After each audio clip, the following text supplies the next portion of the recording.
Dans cette bananeraie située au quartier Colbon, lieu dit entrée Chama, Douala 3e, les fins limiers de la gendarmerie nationale, compagnie Douala 1, démantèlent une usine de fabrication des fausses pièces de 500 francs CFA ce lundi 8 juin 2026. Une fois dans l'entrepôt, le faux monnayeur, un citoyen chinois, Wang Jianling, fait savoir qu'il s'agit d'une usine d'empaquetage de l'enduit, un matériau de construction, une fausse piste car l'intuition du gendarme permet de découvrir une petite unité de fabrication des fausses pièces grâce aux appareils importés de la Chine.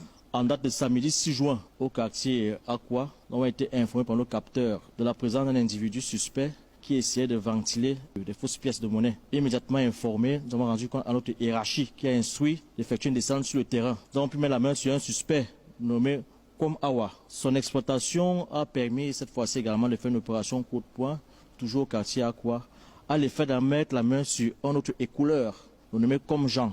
Grâce à sa collaboration, nous avons pu mettre la main sur le fabricant, le suspect numéro 1, qui n'est autre monsieur Wang Jianli d'origine chinoise. Lors de la perquisition, un important stock de faux billets de banque et fausses pièces de 500 francs CFA découvert. 2325 pièces par carton, soit environ 1 162 000 francs CFA sur le lieu, une centaine de cartons contenant environ 232 500 métaux prêts à être extampillés en pièces de 500 francs CFA. Le tout évalué à environ 270 milliards. 165 millions de fausses pièces de 500 francs prêtes à être écoulées dans la ville. Une importante quantité de fausses coupures en devises camerounaises, soit 400 000 francs en coupures de 10 000 francs, et d'importants stocks de fausses monnaies de 500 francs.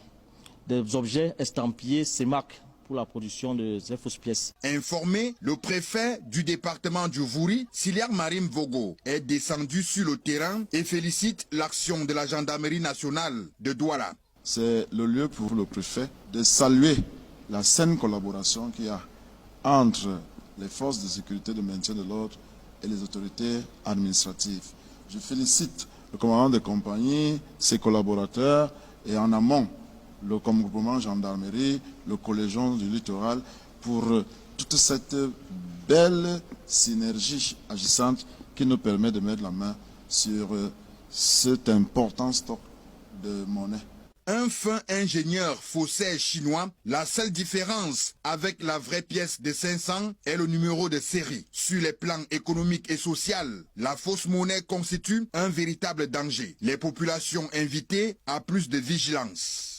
Le droit de battre monnaie relève de la souveraineté. Il y a là un enjeu extrêmement important parce que notre marché local est inondé de ces fausses monnaies et vous pouvez imaginer les conséquences que cela peut avoir sur l'économie nationale. C'est pour cela que j'ai tenu personnellement à venir sur le terrain, apprécier des visu et sensibiliser nos populations à être dorénavant très vigilantes.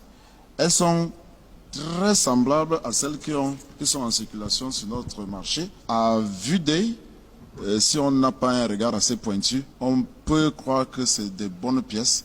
Les gendarmes se disent déterminés à assainir la ville pour offrir un cadre de vie sain aux populations. L'usine est placée sous scellé, le corps du délit saisi, le faux monnayeur chinois mis en détention.